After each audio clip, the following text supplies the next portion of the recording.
Okay, hello there. Welcome back to another Facebook Live. I am trying out a microphone today, so let me know if you can hear me. I want to talk a little bit about how we sensitize ourselves to the other and how we connect with others. So both of these, one is how can the other person, the people who are in our society who are treated as outsiders, how can we sensitize ourselves to the other, allowing them to be a disruptive agent of change in our lives? And how do we create spaces where we can unify in our differences? So that's the subject matter here. I'm only going to, obviously it's a Facebook Live, so we're only going to look at this for 20 minutes, 30 minutes. If you are interested in this subject, I'm going to be doing a whole seminar on it, a 2-hour lecture, probably in a couple of months. Some of you will know that I've been doing these online lectures, and I'm planning on doing them every couple of months for at least a year, probably more. They're free, you can donate, but that you can, once you sign up, you'll get the previous one, you'll get the next one, and we've got loads of people. I mean, we've got 1,100 signed up for this next one, and we've had to cut it off because the technology only lets a certain number, and otherwise I have to pay a lot more. So I'm gonna fix that probably for next month, because I say we've got so much interest in these. But yeah, for now, I want to talk about this subject in relation to pyrotheology. Many of you have been following my work for ages. Well, I don't actually know how many of you, but increasingly in the last year or two, there have been people who have followed me since How Not to Speak of God, and they know my work well, and I'm sure many of you are in that position. But of course, there are also more and more people who don't know the work. A lot of people who have connected to me perhaps through other podcasts, other writers. So this is a little bit of an introduction. But in pyrotheology, there is theory and there's technology. All disciplines kind of have their theory and their technology. The technology of biology could be seen as surgery. The technology of chemistry might be creating medicines and poisons. The technology of mathematics can be seen in the construction of buildings, construction of bridges. The technology of psychoanalytic theory is, of course, the theatre of the clinic, the couch, transference, resistance, etc. And the technology of theology is liturgy. And I've done Facebook Lives about that in the past, so you can go back and look at those. So there is a technology to pyrotheology. There's the theory. Some of you will have listened to my seminars, will have read the books, but there's also a practice. And I use the term technology because philosophy used to be seen as a technology of the self. It was something that was designed to transform us, to change us. It was a set of rituals and practices that hopefully sensitized us to the other, helped us widen our perspectives, helped us take responsibility for our existence, to look at things that we'd rather turn away from, to confront the truth and to let the truth confront us. So in pyrotheology, the technology is split into two. There is what's called transformance art and decentering practices. I want to take these both very quickly. I'll do the first, which is decentering practices. Every spirituality, as I say, has technology. Whether it's yoga, whether it's meditation, whether it's prayer. These are different practices that come out of different spiritual, theological perspectives. And in pyrotheology, one of the things that's important about it is it's developed. So far, we've developed 4 technologies, 4 practices out of it. And I call these decentering in a playful way, but because we talk about centering practices. But interestingly, in our world, we often grow and stretch more when we're decentered rather than when we're centered. I mean, of course, there's Copernicus. The Copernican revolution was a decentering revolution. This minority voice that said, we are not the center of the universe. We're not even the center of our own galaxy, but we revolve around the sun. That decentered us, kind of literally in the universe. Then there's Darwin. Darwin's discovery was a decentering. We thought we were something special, the pinnacle of creation, fundamentally different from everything else around us. And then this insight decentered us. We're an animal. Also, Freud. Before Freud, most people thought that the ego was the center of the self. The consciousness was in control, that we could think correctly, and if we had the right idea, we could give ourselves to that and act rationally, and we were rational animals. But of course, the Freudian insight, whether you go with other stuff that Freud said, the basic insight has permeated everything, and that is that the ego and consciousness is not the center, but actually there are unconscious forces at work that mean we act irrationally and in ways that we don't even understand. So each of these, even actually, I don't know much about exercise, but I've been told, might not be true, but that when you exercise, it's actually breaking down your muscle, you're causing tears and all of that, and that's how you grow. So in pyrotheology, decentering practices are a form of this. They're a form of throwing us off, always in relation to the other. Now, I'll just outline them very briefly. Most of you will know what these are. But there is the Last Supper, the Evangelism Project, Atheism for Lent, and the Omega Course. The Last Supper, very quickly, 12 people meet in an upper room. It doesn't have to be an upper room, and it can be 15 people, but you get what I'm saying. A few people gather around a table, and we invite someone who we likely disagree with. Somebody who maybe represents a minority in our community. It could be a sex worker, it could be somebody from the Islamic community, the Humanist Society, whatever. We invite them to come, we put them in the seat of Christ symbolically. We listen to what they have to say, we talk together over food and wine, and playfully it's called the Last Supper because if we don't like what they say, it's their Last Supper. Which again is a little play on the idea that you remember what we did with Christ, the bringer of truth, when we killed him. Now the idea is you do one of those nights and it's just a fun evening, but if you do one of those nights every month for a year, you will be decentered. You will start to question your own views. You'll be thrown into sometimes turmoil because your whole way of constructing the world will be challenged. You see, there's basically 4 general ways that we encounter the other. The first, 4 different things that we try to do when we encounter the other. The first is consumption. We try to consume them. We want to make them part of our social body. Think of a child that picks up something foreign, something on the ground, puts it in her mouth. If it tastes okay, she'll swallow it, and that becomes part of her body. So when we meet someone who has got strange practices and weird beliefs that we disagree with, we try to, in a sense, bring them into our social body, like the Borg in Star Trek or whatever. Now, if that doesn't work, we do what the child does, is she'll spit the foreign object out of her mouth. If we cannot take the other and make them into a clone of ourselves, we'll often try to get rid of them, put them out behind a wall, put them somewhere else, get rid of them, get them out of society. The third is toleration, where we often deal with the other's otherness by saying, well, listen, let's just not talk about it. You keep your weirdness to yourself. I'll keep my views to myself, and we'll get along. And then fourthly, there is this idea of, beneath all our differences, there is an ocean that we all draw from. Sure, we all have different streams, but those streams come from the same source. So in a way, we're all right.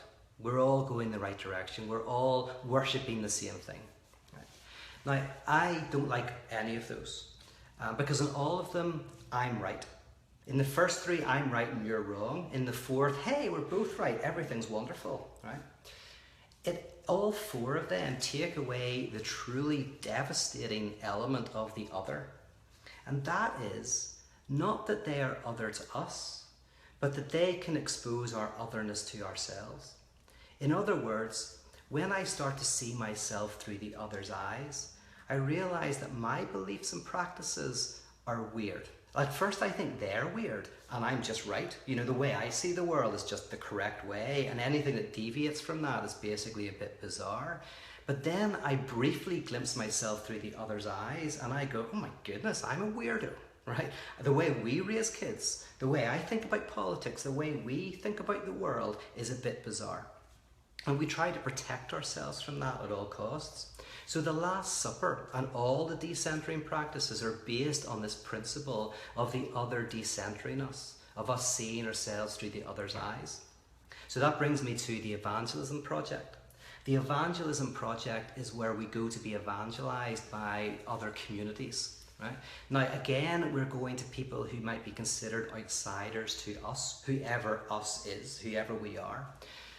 But the evangelism doesn't happen when you say go to the Humanist Society or the Islamic community and say, you know, what do you believe?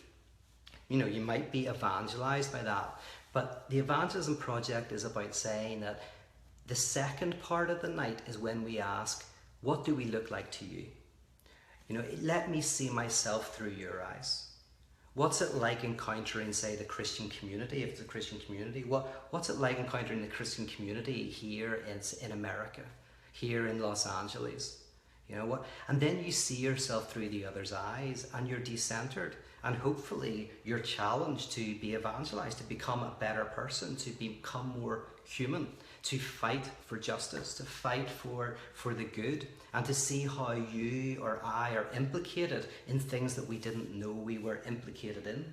Because that's the problem. The problem is we all create pollutions, just like a factory making products.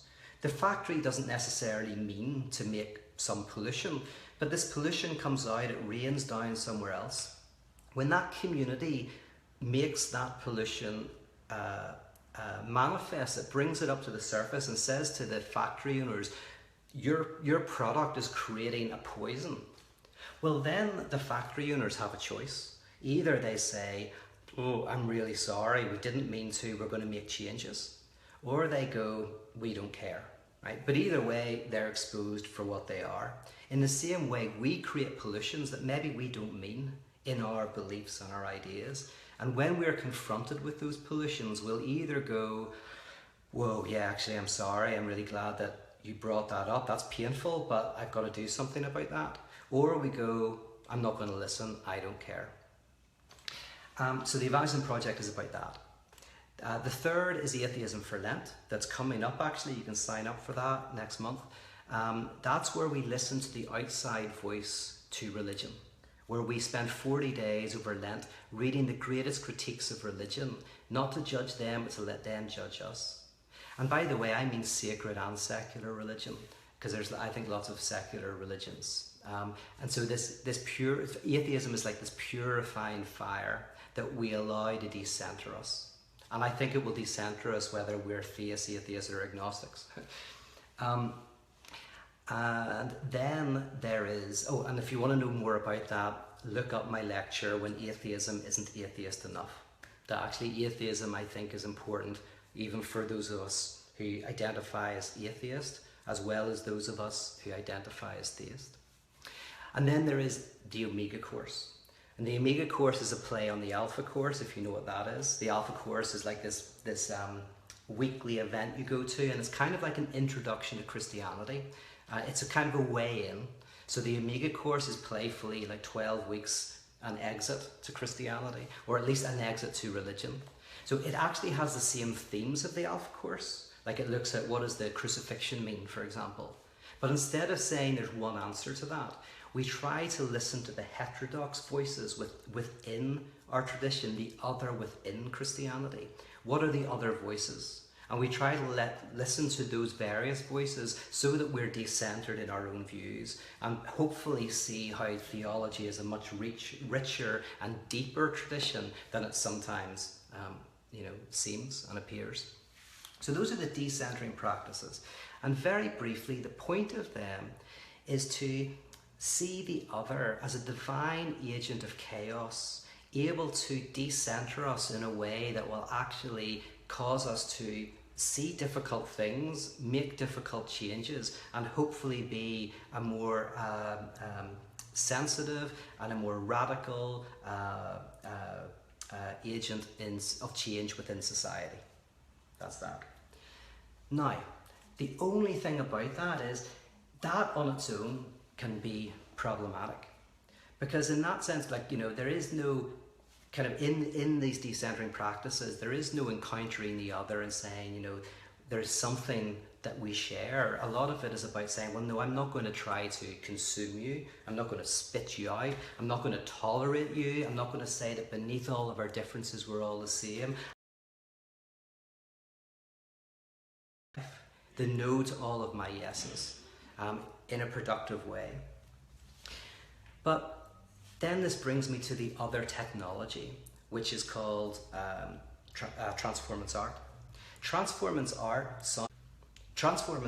sounds like the opposite when you hear it, because in Transformance art it's much more influenced by existentialism, which is the idea that yes, we have fundamental historical differences, and it's very difficult to identify with people who have very different experiences of the world.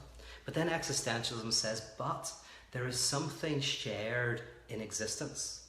And Jean-Paul Sartre famously used the example of a waiter in Paris, this Parisian waiter, who so thinks that he's a waiter. Like, he literally thinks he's a waiter. He's doing everything so beautifully, so precisely. He's acting exactly like an actor acting a waiter would be. It's like when you go to Brooklyn and everybody is so hipster. It's like you're in a movie set. Right? They're not just hipsters. It's like they're more hipster than you could. This is the last time I was in Brooklyn anyway. It just felt like, oh my goodness, I'm on a movie set. People are acting hipsters, right?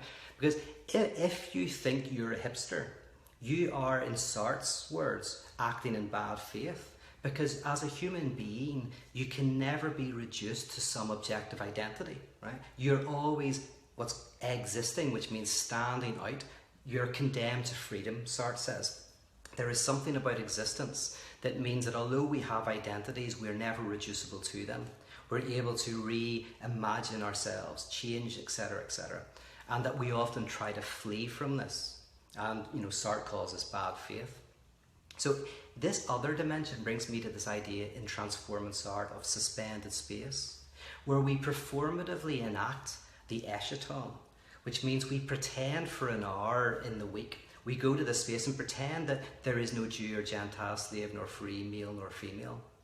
We somehow allow those identities to they're still there, but we allow them to be seen in some sort of contingent way. We encounter the other.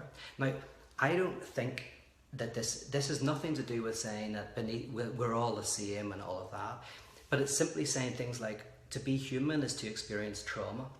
Trauma is part of human, to experience lack, to experience doubt, to experience, in the existential words, to experience yourself as transcending yourself. Which brings me to this comic book, because I think this is a great example of what I'm talking about. I got on, I'm not a big comic book guy or anything, but my friend Jay Baker told me about this comic book, because it's basically a British version of Batman and Robin, right? A bit sad looking, called Knight and Squire, right? So obviously the Knight is like Batman and the Squire is like Robin. And it's actually very funny. I just got this today, and this first one is about, it's a setup, and everybody's basically like rubbish versions of the American superheroes. So there's like a Joker character, and he's about 60, he loves the Joker, he's got the makeup on, all of that, but he just doesn't like to commit crimes. He just feels a bit bad. He thinks it's tasteless. And you've got like, they're all talking about Superman and how he never comes to visit. They would love Superman to come over and say hi, right? All of that. But in this first edition, it's all set around this bar called Time in a Ball. So there's the bar, Time in a Ball. And this bar is interesting because there is a magic truce around it, created by Merlin the magician, that means nobody can fight. So all the villains and the heroes all go there for drinks and they chat and all of that, right? So outside they're fighting and it's all chaos, but when they go to this bar, Time in a Bottle, that's the place where they encounter each other outside of their, identities as villain and hero. And, the whole thing comes around because once somebody breaks the spell and it all becomes chaos and they kind of fight to get this back. And you can't tail each other, so you can't have fights when you leave, because as soon as you leave the bar, you get dropped somewhere else in the city. So you're there, there's all the villains and the heroes, and there's one guy in particular who doesn't know whether he's a hero or a villain, and so he's in the bar trying to work that out. Right? So this is the kind of the basic notion of the comic book. And there's a good line in it actually where one of the people says tonight, whenever there's a bit of a fight going on because the spell's been broken, says, "What are you doing? You're treating these villains almost like they're human, right? Almost like they're human." But that's the kind of point of this bar in Time in a Ball, is briefly you encounter the humanity of the other. A humanity that you share. So the idea is that the bar, in a sense, humanizes people. And in fact, the guy who's trying to work out whether he's a hero or a villain, at the end of the experience decides to be a hero. Right? Now, it's not that everything in London is the Time in a Ball. No, that's the point. The point is only for an hour of your week. I think it's a Thursday night. They all go to the pub. The Thursday night, they go to the bar, they have a drink. They talk about life and the problems of being a hero or a villain and all of that. And then they go out and then they do their thing. Some people are like awful and have to be fought, and some people are good. The difference but now is you've met the person in the bar. So even though they're evil, they're doing some bad things, you know they're a human. You've experienced their humanity in some brief flimsy way. So when you're fighting with them, you're no longer fighting them because they are some monster. You're fighting a human being. And that means that you have to be more careful. And it's actually funny because Knight, he's like Batman in this way. He doesn't kill people. And I think it's partly because he sees the humanity even in the villains. In fact, one of the villains at the end, the main baddie in this, he says to him, you need some time to reflect on life and to reflect on what matters. And you're going to do that in jail. And then he says, "Next time I catch you outside of this bar." So he even lets him go. But he says, "But you know what? If I catch you out there doing bad stuff, I'm going to put you in jail." Now, there's a problem with that on its own. And I think there's a problem with decentering practices on its own. But what I'm interested in, why I kind of develop these two, is I think that they live in tension with each other.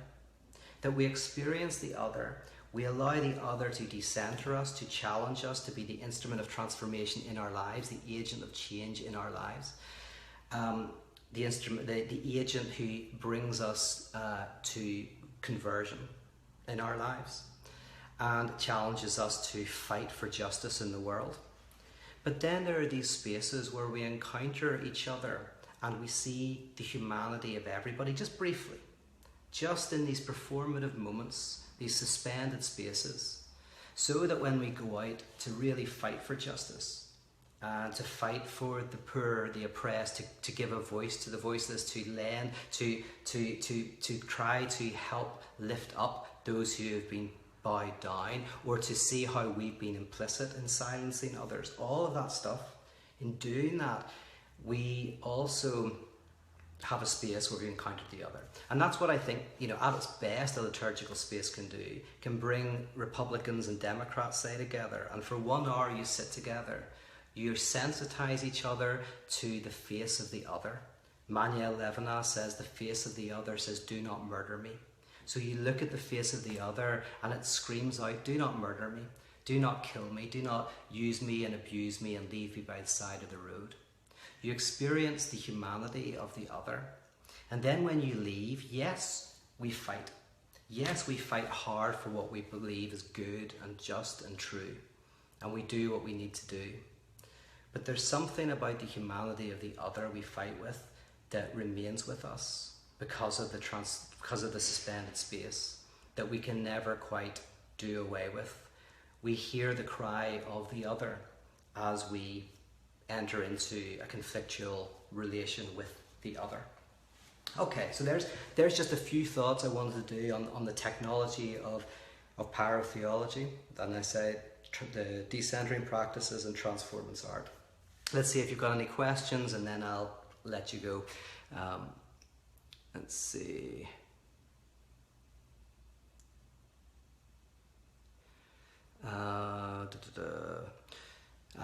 Barnabas says, what do you think about the idea that the concept of the other is an illusion, only subjective? I mean, there's two extremes, and nobody really fits on either of these extremes in terms of first-rate thinkers, right? But one extreme is like the other, exists and the other is other, and we can never know the experience of the other. We can never, walk in the shoes of another. We ultimately, not even like different races or different genders or sexualities, but at an extreme, anybody, even within our own communities, we are monads, we are atoms that in a sense are cut off from everybody else. So the other is other. Yeah. And at the other extreme would be, that's very, either because of biology or history, or both. On the other side, some people might go, oh yeah, there's no difference. We're all human beings, which kind of like is like, oh yeah, don't worry about real historical differences, etc., etc. We're all the same. Now, in truth, everything kind of fits somewhere in the middle, but some go further that way, some go further the other way. I'm very drawn to the existential approach, which is to take seriously the other and difference, but also to say that there is something about existence, human existence, where there is a shared trauma and shared, and by trauma I mean lack, the shared lack of being human that comes up in terms of doubts and unknowing. Now, it always looks different in terms of different communities and different histories, but there's something about being a creature of language that means that we have to wrestle with anxiety, basically. And so in that sense, there is something shared. So that's my attempt to have my cake and eat it. Let's see.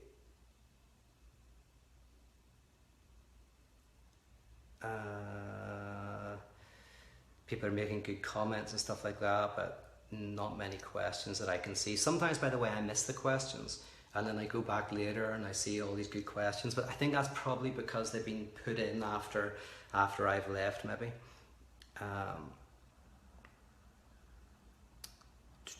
Okay. James says, thanks Peter, I liked your squirrel story you told last summer in Westwood.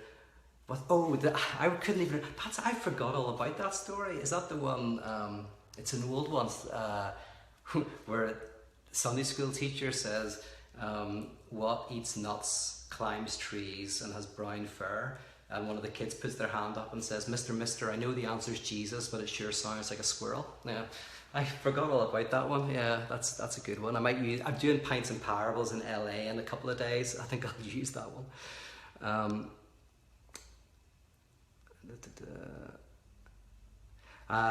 Biz Richardson says, have you ever had a Last Supper with kids or youth present?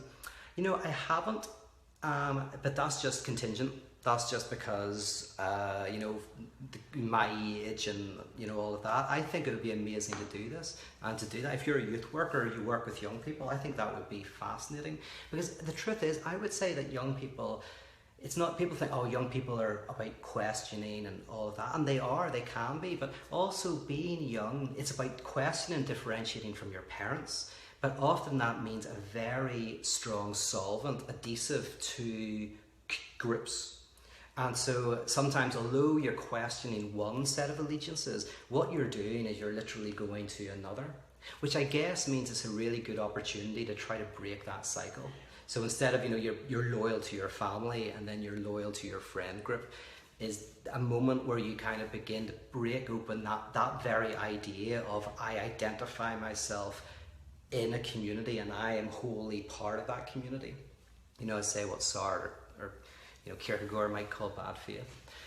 And I do want to encourage you, if you're listening to this, to do these things, to do Last Suppers. They're so easy to do evangelism projects. I'm actually working with my friend Jennifer to create packs that will help people actually set these up and do them themselves. They're just suggestions. There's various ways to do these things, but I realize, some people go like, I'd like to do a Last Supper, and they want some advice, and the advice can be things like, what venues have worked for you? I mean, I've done this for 10, 15 years. Like, what's a good venue? What's a good dinner to have? How much should somebody talk? How much should we charge? Should it be sandwiches or should it be a 3-course meal? And like all those little things that, I kind of know but don't think about. So I'm making a pack that just, gives the things that I've learned over the years from doing these. But don't wait for the packs, because my goodness, if you're waiting for me to do something, you'll be waiting a long time. They are being worked on, but just go out and do them and then tell me how they go.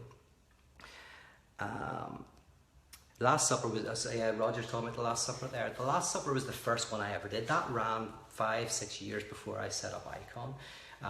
And I remember this minister, a good guy, who said to me, Pete, I don't think you'll find 12 people who would want to do that in the whole of the Queen's University where I was studying. And yet, no, it was easy. It was easy. And I didn't know what I was doing. And I found at least 12 people, usually it was 15 people, and sometimes it was bigger, who wanted to come around the table and be decentered. Which is, for me, this is where I agree with Karl Barth and his early stuff, that actually there's something fundamental about being decentered within the gospel narratives. There's something about putting yourself under critique that is key. But they're fun. That's great. And I recommend this. I'll say this and then I'll go whatever. Although, mind you don't have to stay anyway. I'm always worried about your time, but hey, you're going to go off anyway. I can't lock the doors exactly on you. If you do 12 Last Suppers in a year, you would maybe do 3 with a guest in a row, and then the 4th one, just talk about the last 3 guests. So you have a meal and you don't invite anybody. So that means 3, 6, 9 guests in the year. And out of those 9 guests, maybe 3 of them are people that are in the group, who in a sense represent kind of a marginal voice of some kind. So then suddenly it's not 9 people, it's 6 people you have to find. And maybe somebody has a nice house and wants to do it there, and you just, you all get together and you run these once a month. And the only thing I would say that the commitment is you do them all, unless you're ill or something, but that you try to commit to doing them all. Because one event is just fun, but 12 events, I think, will change you. It will transform you. I've seen this. It's the same with Atheism for Lent. It's a big commitment. Every day for 40 days you get a reflection or a painting or a piece of philosophy to read or a film to watch. But the idea is, if you push through, I think you'll find yourself changed. Again, with the Evangelism Project, these are all designed, they're technologies. They're not just kind of fun nights out. They're designed to rupture and reconfigure. So I don't do them myself at the moment. I need to set up a community in LA, but I'm holding back for some reason. I think it's because I know how much work it is, and I travel a lot, and it would be hard to do it. But anyway, I'm sorry, I'm telling you. Why do you care? Let's see. Pete, are you talking about decentering our false selves to become more true present, or decentering our true selves, or both? That is, am I saying it right, Jappy Bice? Yeah, cool. I always pronounce things incorrectly. I'm not sure where that name comes from, actually. I'd be interested in knowing. I want to problematize this idea, yes, of a true self. that beneath the false self there is a true self. Now, in a way, I want to say there is a type of true self, but the true self, and I talk about this in my next book, if I ever finish it, my forthcoming book, is that in a sense, if one wants to talk about what is the true self is that there is no self. Like the cure is there is no cure. The true self is in a sense coming to terms with the arbitrary nature of selfhood. Now, I don't go with the Buddhist idea. I like Buddhists and all that, but I don't go with the idea that the ego is an illusion. Or I do, but it's a necessary illusion.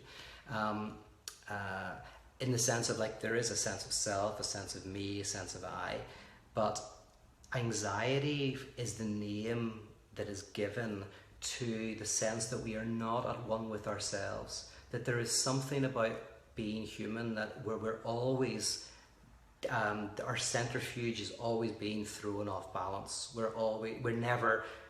There's a lack of harmony, a certain chaos in existence, and what the challenge is to come to a sense of peace amidst that challenge. Now, if you've been following my work for a while, you'll know that, because I say that in various different ways. That in a sense, I talked about the rebel in the last Facebook Live who is satisfied in their dissatisfaction. There's something about don't ever think that we get to this harmony where we kind of bleed into oneness with the divine, and we don't need to eat Cheerios and all of that kind of stuff. That in a sense, struggle is part of existence, but we can change how we perceive struggle and enjoy it. Just like doubt, doubt was where I started with my work. I didn't try to get rid of it. I didn't try to say it's a necessary evil or something. I just said, what if doubt is not negative? Because we often experience it as negative. What if it's positive? What if it's wonderful and beautiful? So, all we did and all I tried to do is change how we perceived the doubt that already exists within us. So we change our stance towards it. So anyway, I don't know if that makes sense.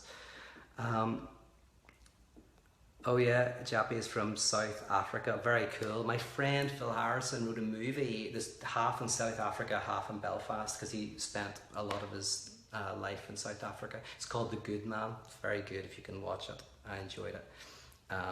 He's written his first book of fiction. Got a big deal for it, and I'll tell you more about that when it comes out. Yes, Mary says she loves the chair. It's not my chair, sadly, it's my friend's chair, but it's an amazing chair. It's very comfortable, very nice. All right, guys, thank you so much for tuning in. As I say, if you want to pick this up on eBay or something, Knight and Squire, it's quite funny, and I think captures the idea of suspended space in a quite a powerful way. In fact, I might even include it in my Atheism for Lent. One of the days might be just reading this comic book. All right, take care of yourselves, and I'll check in with you again soon. Bye-bye.